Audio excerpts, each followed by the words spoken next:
کفر کو اسلام میں لانے کے لیے یا بگڑے ہوئے مسلمانوں کو صحیح اسلام میں لانے کے لیے اللہ نے صرف ایک نظام رکھا ہے.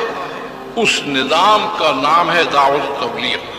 پوری تاریخ انسانیت کو چھان لیجیے، کبھی کفر اسلام میں نہیں آیا ہے سوائے اصحاب دعوت کی، اور کبھی بگڑے ہوئے مسلمان صحیح اسلام کے اندر نہیں آئے ہیں سوائے اصحاب دعوت کی. یہ سلسلے انبیاء جو ہے آپ کو نظر آئے گا، یا خالص کافروں میں ان کو بھیجا گیا ہے، ان کی تعداد بہت کم ہے. غیر مسلموں اور کافروں کی طرف جو انبیاء علیہ السلام بھیجے گئے ہیں ان کی تعداد بہت کم ہے. جو مسلمان ہو کر زندگی کافروں کی گزارتے تھے ان کی طرف زیادہ انبیاء کو بھیجا گیا ہے.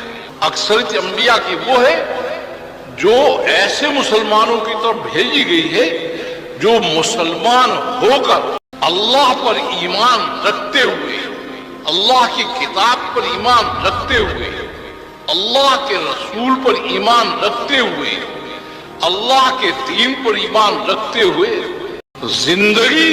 زندگی گزارنے کا جب آتا ہے تو وہ غیر مسلموں کی طرح گزارے.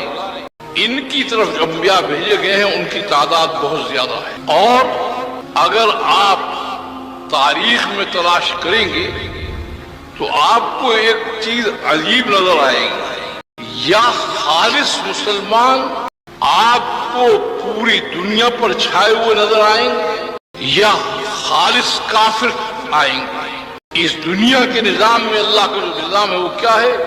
اگر خالص مسلمان ہیں تو وہ آپ کو نظر آئیں گے اوپر، اگر وہ نہیں رہے تو خالص کافر جو ہے وہ اوپر نظر آئیں گے. یہ طبقہ جو مسلمان ہوا ہے بلحاظ اللہ پر ایمان رکھنے کے، اللہ کے کتاب اللہ کے رسول پر ایمان رکھنے کے، اللہ کے دین کو حق جاننے کے، جو غیر مسلموں کی زندگی اپنا کر چلتا ہے، یہ تاریخ میں ہمیشہ آپ کو مار کھاتا ہوا نظر آئے گا. سب سے زیادہ ذلیل و خوار یہی ہوتی ہے. یہ جو آج آپ کہتے ہیں نا کہ کافر جو ہے وہ مسلمانوں کو یہ کر رہے ہیں وہ کر رہے ہیں، کافر کچھ نہیں کر رہا ہے. یہ تو اوپر کے نظام میں طے ہے، وہ نظام سارا کام کرا رہا ہے. وَقَضَيْنَا إِلَىٰ بَنِي إِسْرَائِيلَ فِي الْكِتَابِ لَتُفْسِدُنَّ فِي الْأَرْضِ مَرَّتَيْنِ وَلَتَعْلُنَّ عُلُوًّا كَبِيرًا فَإِذَا جَاءَ وَعْدُ أُولَاهُمَا بَعَثْنَا عَلَيْهِمْ عِبَادًا لَنَا أُولِي بَأْسٍ شَدِيدٍ فَجَاسُوا خِلَالَ الدِّيَارِ وَكَانَ وَعْدًا مَفْعُولًا.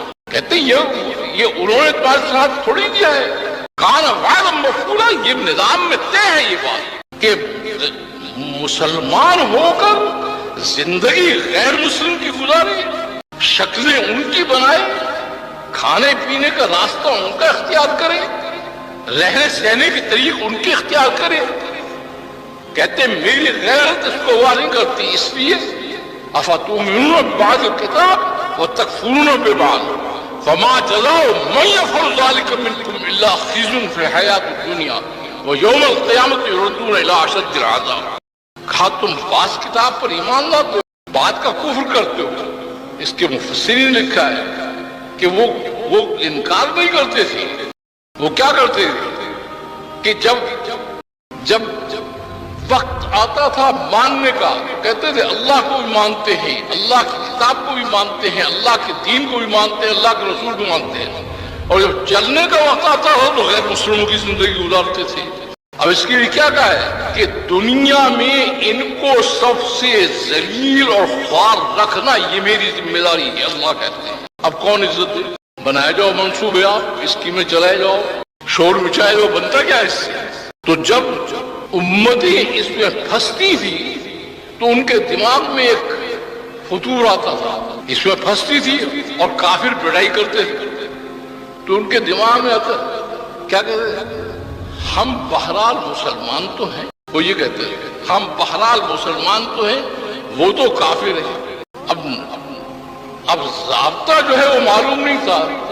ضابطہ جو ہے وہ کیا تھا کہ مسلمان ہو کر کافر کی زندگی گزارے گا تو میرا ضابطہ یہ ہے کہ کفار کو مسلط کر کے ان کو پٹواؤں گا. اور اس کی وجہ بھی بتائی گئی کہ ان کی پٹائی سے شاید اس کو اپنے راستے کی طرف رجوع نصیب ہو جائے اور یہ اپنی زندگی کو بدل لے. کیونکہ عذاب آخرت بڑا سخت تھی، شاید اس کو اس دنیا میں ہوش آ جائے. کافی دن کی بات ہے، میں کراچی میں بیان کر رہا تھا تو وہ جسٹس صاحب بیٹھے ہوئے تھے. انہوں نے بعد میں مجھ سے کہا، کہنے لگے ہمارا یہ کیا بات ہے، اللہ نے مسلمان تو ہیں نا، بہرحال ان کے لیے اتنی سخت سزا کیوں کر رکھی ہے کہ دنیا میں ان کو ذلیل و خوار کر کے رکھوں گا اور آخرت میں اشد عذاب کی طرف لوٹا دوں گا. بہرحال مسلمان تو ہیں. میں نے کہا جسٹس صاحب یہ بات آپ مجھ سے پوچھ رہے ہیں، روز تو ملاوٹ والوں کو آپ سزا دیتے ہیں کہ اس نے دودھ میں ملاوٹ کی ہے، اس نے مرچوں میں ملاوٹ کی ہے، اس نے فلاچی. میں نے کہا ملاوٹ والوں کو کہ روز آپ ان کے خلاف جو ہے فیصلے نہیں دیتے. اس وجہ سے اللہ کہتے ہیں اللہ للہ الدین الخالص، خالص یا میرے بنو یا خالص چلے.